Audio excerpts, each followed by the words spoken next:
Que s'est-il passé au Venezuela?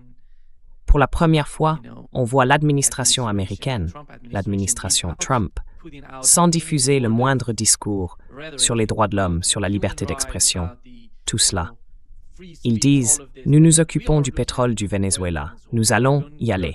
Et ils ont enlevé le président du Venezuela. Il est actuellement aux États-Unis, faisant face à de nombreuses accusations de la part de l'administration Trump. Mais quand on regarde ce qui se passe, quelle est votre compréhension de la situation et des réactions? Quelle est la réponse des autres pays?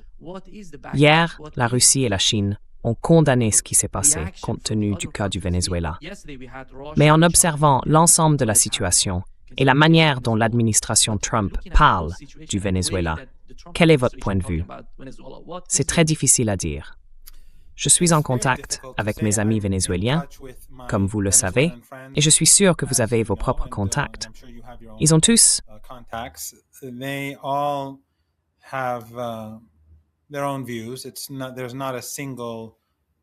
leurs propres opinions. Il n'y a pas, disons, une seule opinion sur laquelle ils soient tous d'accord. Personnellement, je pense que Trump, en ayant créé cette armada, s'est placé dans une situation où il n'avait d'autre choix que d'escalader. Et il l'a fait. Maintenant, certains pensent qu'il y a eu une sorte de complot, que les dirigeants du Venezuela se sont entendus pour faire destituer le président et ont conclu un accord avec les États-Unis. J'ai du mal à le croire, car nous avons également vu le fils du président Maduro prononcer un discours devant la foule, protestant contre l'enlèvement du président Maduro. Il s'est montré très favorable à l'État et à ses institutions. Je pense donc que le simple fait qu'il ait fait cette déclaration est en soi significatif.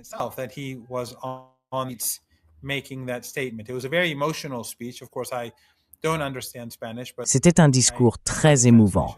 Bien sûr, je ne comprends pas l'espagnol, mais j'ai lu la traduction et c'était un discours très émouvant. On pouvait sentir à son ton qu'il était très touché.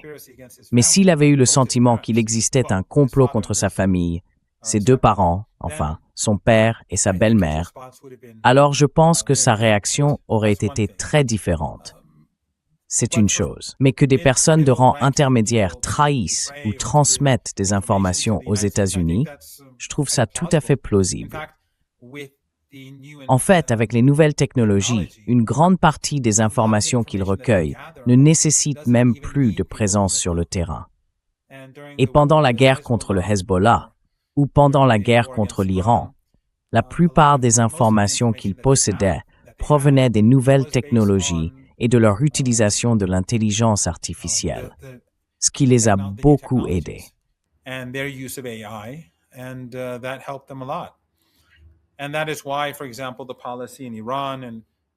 Et c'est pourquoi, par exemple, la politique en Iran et au sein du Hezbollah a changé concernant la manière dont les individus et les familles utilisent la technologie. Personnellement, je ne crois pas qu'il y ait eu un complot dans lequel la direction du Venezuela aurait trahi Maduro. Je ne le vois tout simplement pas. Je ne dis pas que c'est impossible, mais je ne le vois pas ainsi. Les Américains, bien sûr, vont continuer à faire pression sur les États pour obtenir davantage de concessions. Et nous devrons voir ce qu'il en résulte. Y aura-t-il une forme de compromis ou Trump agira-t-il d'une manière telle que les négociations n'aboutiront à rien, entraînant une nouvelle escalade, ou bien le statu quo sera-t-il maintenu? Cela reste à voir.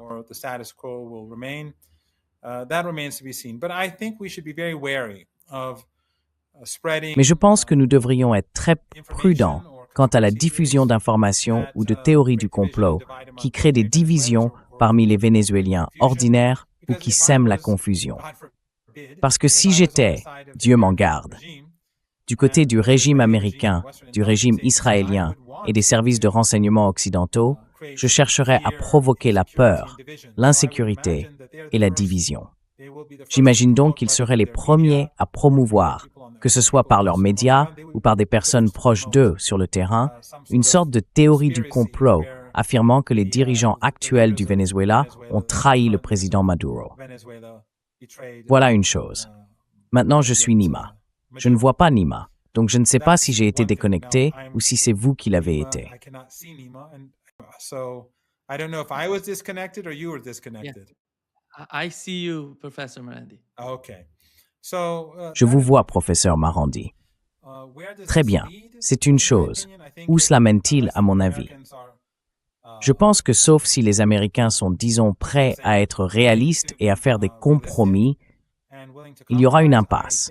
Parce qu'en ce moment, l'État vénézuélien est uni et le peuple est en colère. Mes amis au Venezuela, qui viennent d'horizons politiques différents, disent que le président Maduro est aujourd'hui plus populaire qu'il ne l'a jamais été. C'est à cause de ce qui lui est arrivé, mais aussi de la manière dont il s'est comporté lorsqu'il a été arrêté. Il a fait preuve de beaucoup de dignité, il semblait de bonne humeur, et cela fait de lui une personne plus forte. Ainsi, les gens dans la rue auront des attentes. Ils voudront que le gouvernement reste résilient face aux États-Unis.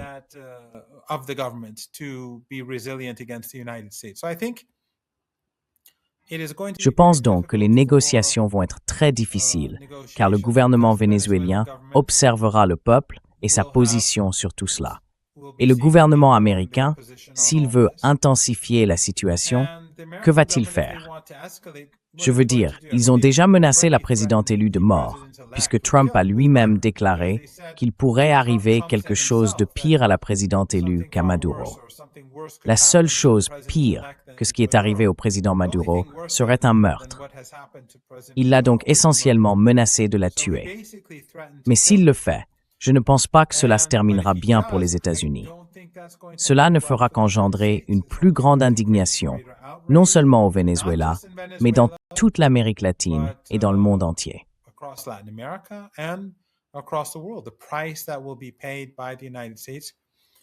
Le prix que les États-Unis devront payer sera très élevé. Une escalade est donc possible, mais elle serait coûteuse pour les Américains. Y aura-t-il une forme de compromis? Cela reste à voir. Mais pour l'instant, je pense qu'il faut garder à l'esprit que tout est normal au Venezuela. En d'autres termes, les institutions de l'État fonctionnent toutes. Le président, la vice-présidente et le président par intérim disposent tous de l'autorité présidentielle jusqu'au retour du président Maduro. Les forces armées, tout est comme il y a une semaine. Il n'y a ni vide ni absence d'autorité. Les institutions de l'État et la Constitution fonctionnent toutes dans des conditions normales.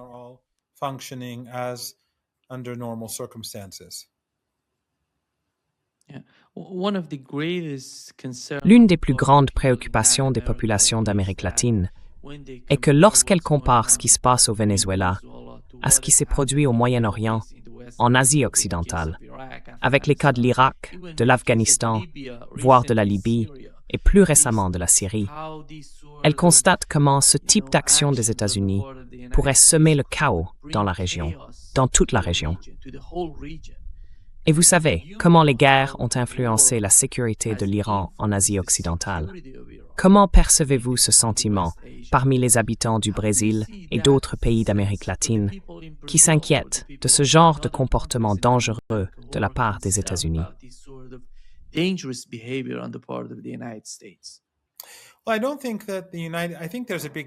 bien, je ne pense pas que les États-Unis. Je pense qu'il y a une grande différence entre l'Amérique latine et notre région. Les États-Unis ne se soucient pas de l'instabilité dans notre région. Le flux de réfugiés ira vers l'Europe, pas vers les États-Unis. Et les États-Unis ne sont pas très préoccupés par l'Europe, comme on le voit en ce moment, surtout sous Trump. Donc s'il y a des sanctions contre l'Iran et que la vie devient plus difficile, les gens veulent partir. Où vont-ils? Ils vont en Europe. Si l'Afghanistan se retrouve sans gouvernement, où vont les gens? Ils vont en Europe. C'est la même chose pour la Syrie.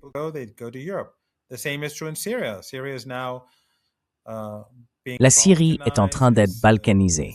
Le pays est en très mauvais état. Où vont les gens? Ils se dirigent vers l'Europe. Mais les États-Unis ne subissent pas les conséquences. C'est pour les Européens, pas pour les Américains. Et c'est ce que veut Israël.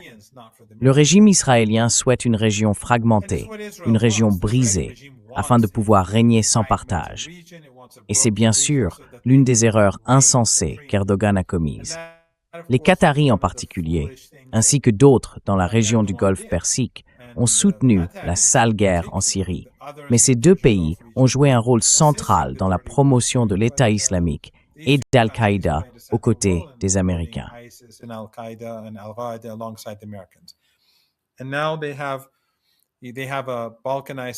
Et maintenant, ils ont une Syrie balkanisée. Ils ont créé une Syrie balkanisée. Et il n'y a plus rien entre eux. Eh bien, Erdogan n'a plus rien entre lui et le régime israélien. Ainsi, le régime israélien aimerait voir toute la région éclater en morceaux. Mais en Amérique latine, je pense, et c'est essentiellement mon opinion personnelle, je ne dis pas qu'elle soit forcément juste, que les Américains craindraient la balkanisation de l'Amérique latine, ou l'affaiblissement des autorités centrales au Mexique, en Colombie et ailleurs. Parce que si cela se produit, où iraient les réfugiés? Où iraient les personnes qui ont perdu leur emploi?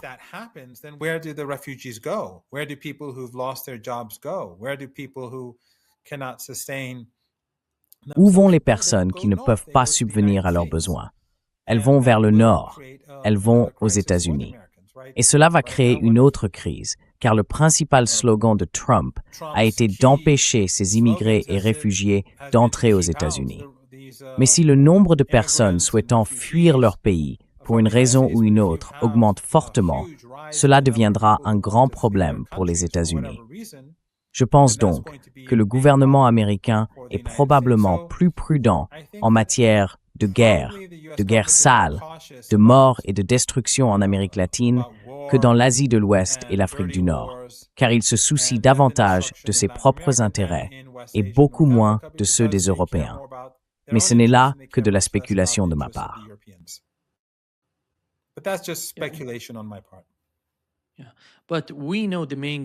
Mais nous savons que l'objectif principal est le changement de régime dans ces pays.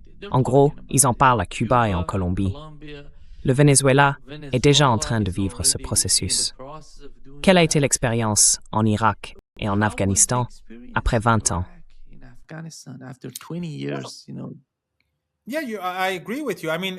Oui, je suis d'accord avec toi. Je veux dire, imaginons qu'il y ait un changement de régime à Cuba. Les partisans du gouvernement actuel à Cuba accepteront-ils ce changement de régime? Je ne le pense pas. Les partisans du président Maduro au Venezuela l'accepteront-ils? Accepteront-ils un changement de régime soutenu par les États-Unis, en Colombie ou au Mexique? Je ne le pense pas.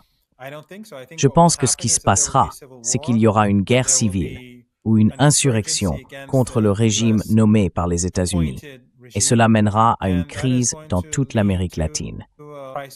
Il faut garder à l'esprit que le grand nombre de réfugiés qui ont voyagé vers les États-Unis au cours des dernières décennies viennent pour la plupart d'Amérique latine.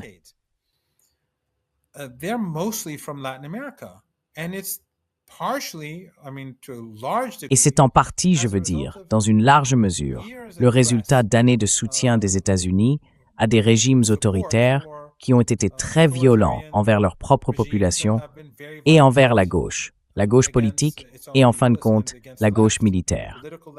Ainsi, lorsque des pays sont déchirés à cause de la politique étrangère américaine, les gens se déplacent. Et c'est l'une des principales raisons pour lesquelles les populations quittent l'Amérique latine pour les États-Unis depuis des décennies. Intensifier cela aujourd'hui avec des guerres de changement de régime, je pense que cela aggraverait la crise des réfugiés bien plus qu'auparavant. Mais les États-Unis ne sont pas non plus un acteur très rationnel, et Trump est une personne qui change souvent de position.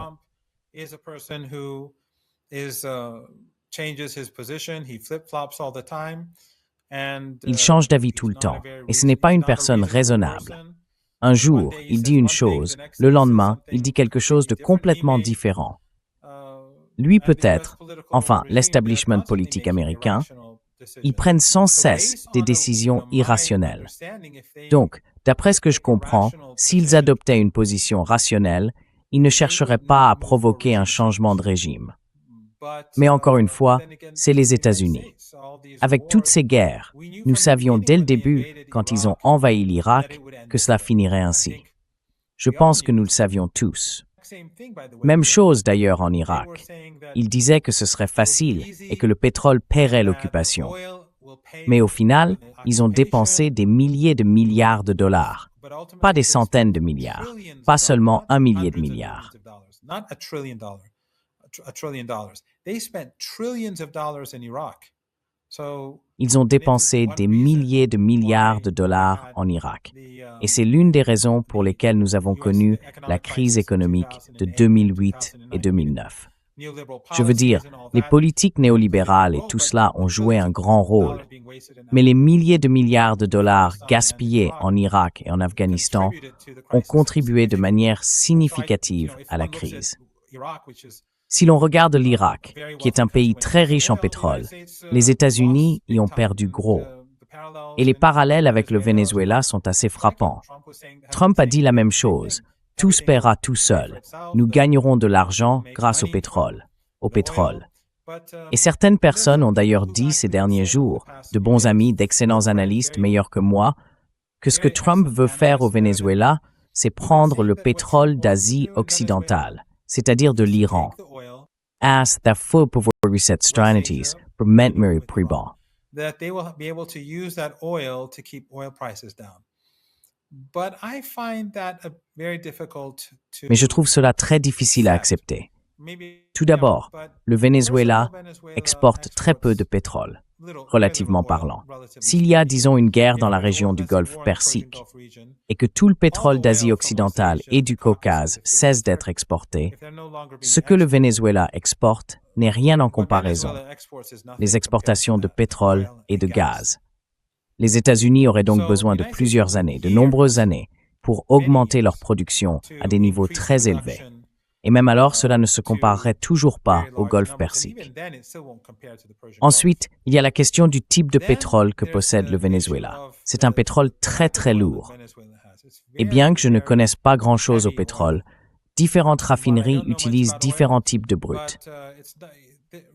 Different refineries use different types of oil. You cannot just replace this oil with that oil. On ne peut pas simplement remplacer un type de pétrole par un autre. Par exemple, l'Iran produit du pétrole brut léger, mais la majeure partie de son pétrole est en réalité du brut lourd. Les raffineries qui utilisent du brut léger, que ce soit en Iran ou à l'étranger, ne peuvent pas traiter du brut lourd. Ce brut léger ne peut donc pas être simplement échangé contre du brut lourd. Ainsi, le pétrole vénézuélien ne peut pas être utilisé dans les raffineries qui fonctionnent avec du pétrole iranien. Et il ne peut pas non plus être utilisé dans celles qui utilisent du pétrole saoudien ou irakien. Je ne comprends donc pas vraiment comment cet argument pourrait tenir. Je ne vois pas comment le pétrole vénézuélien pourrait aider à résoudre une crise énergétique venant d'Asie occidentale. Je ne vois tout simplement pas cela se produire.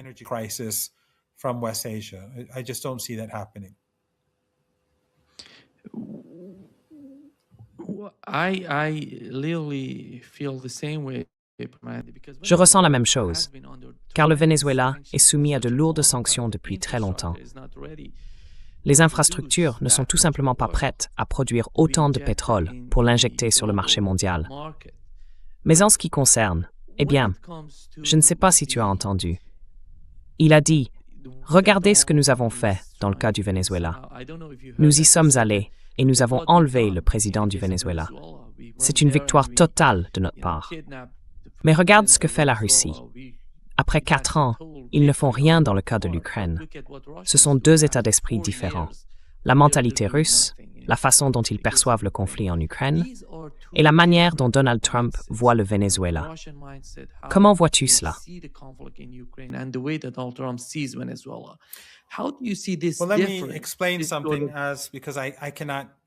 Eh bien, laissez-moi vous expliquer quelque chose, car je ne peux pas vous voir. Donc je pense que je vais devoir attendre votre retour. Juste pour répondre à ce que vous disiez, désolé, je vous ai perdu un instant. Je voulais aussi ajouter quelque chose. Nous devons également prendre en compte que les États-Unis ont une immense armada au large des côtes du Venezuela. Et comme ils sont en train de négocier, qui sait combien de temps cela prendra ou quel en sera le résultat. Ils ne peuvent pas retirer cette armada et l'envoyer en Asie de l'Ouest pour aider les Israéliens à lancer une nouvelle attaque contre l'Iran. Pourquoi?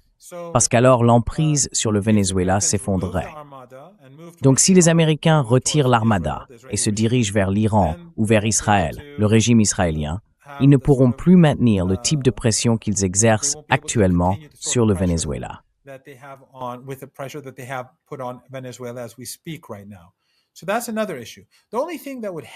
C'est donc un autre problème. La seule chose qui pourrait aider les États-Unis dans tout cela, c'est que Trump puisse dire que c'est une grande victoire. Et alors les gens au sein de l'establishment politique américain diraient « C'est très simple, nous pouvons faire la même chose avec l'Iran ». Ce qui est bien sûr une conclusion insensée, car l'Iran est très différent du Venezuela, et l'Iran est infiniment plus puissant, comme nous l'avons vu pendant la guerre de 12 jours. Et le Venezuela n'a pas de tradition de combat, ni de capacité offensive ou défensive décente. La force du Venezuela, comme nous l'avons déjà évoqué, réside dans son potentiel d'insurrection. Ils sont bien mieux équipés, disons, que les Irakiens, car le sud et le centre de l'Irak sont plats, et une grande partie de cette région est désertique.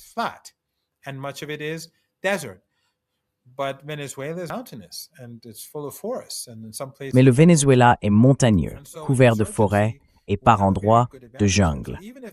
Une insurrection y aurait donc un véritable avantage. Même si les États-Unis déploient des troupes sur le terrain et que leurs investisseurs arrivent, en cas d'insurrection, ils peuvent empêcher les investisseurs de faire quoi que ce soit, ou du moins ralentir le processus. La guerre en Ukraine est totalement différente de ce à quoi vous faisiez allusion. Totalement différente du Venezuela. Parce que les Russes, tout d'abord, ce n'est pas une guerre. Ils sont arrivés, ont tué environ 80 personnes, ont commis un massacre parmi les gardes du président Maduro, puis l'ont extrait et enlevé. Mais il n'y a pas eu de guerre. Comme je l'ai dit, l'État est toujours bien en place. There hasn't been a war. As I said, the state is very much in place. Everything is intact. Tout est intact. Quelques installations de défense aérienne ont été touchées, mais elles n'ont jamais vraiment représenté une menace sérieuse pour les États-Unis. Comparée à l'armada que les États-Unis avaient mise en place, elles n'auraient pas été capables de riposter dans ce sens. Et même les défenses aériennes vénézuéliennes sont bien plus faibles que celles de l'Iran. Et ce ne sont pas les défenses aériennes de l'Iran qui lui ont apporté la victoire. Ce sont les capacités offensives de l'Iran, en particulier ses capacités en matière de missiles, qui ont mis les États-Unis et le régime israélien en difficulté, les poussant à rechercher un cessez-le-feu. Mais en Ukraine, les Russes peuvent avancer beaucoup plus rapidement.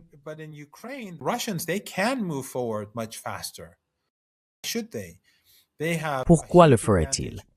Ils ont un énorme avantage en artillerie, un énorme avantage en puissance aérienne et un énorme avantage dans leur capacité de drone. Ils peuvent user les Ukrainiens et le temps joue en leur faveur. Les pertes russes sont bien moindres que les pertes ukrainiennes. Et les Russes disposent d'une armée bien plus importante, ce qui leur permet d'avancer. Ils peuvent détruire les troupes, affaiblir les capacités de défense, puis progresser lentement. C'est un type de guerre très différent, celui que les Russes mènent réellement. Ils veulent gagner la guerre, mais sans subir de lourdes pertes.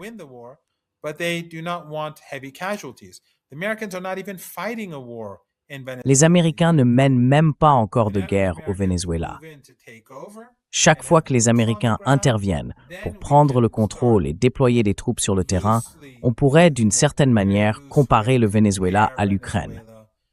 Mais même dans ce cas, il s'agirait d'un type d'occupation très différent. Souvenez-vous, ce qui a vaincu les États-Unis en Afghanistan et en Irak, ce n'est pas le nombre de pertes humaines. Le nombre de pertes subies par les États-Unis au Vietnam était bien plus élevé que celui enregistré en Irak et en Afghanistan réunis. Mais le coût d'une occupation militaire américaine aujourd'hui, en raison des nouvelles technologies et de l'équipement, est bien plus élevé. Et les guerres actuelles sont beaucoup plus coûteuses.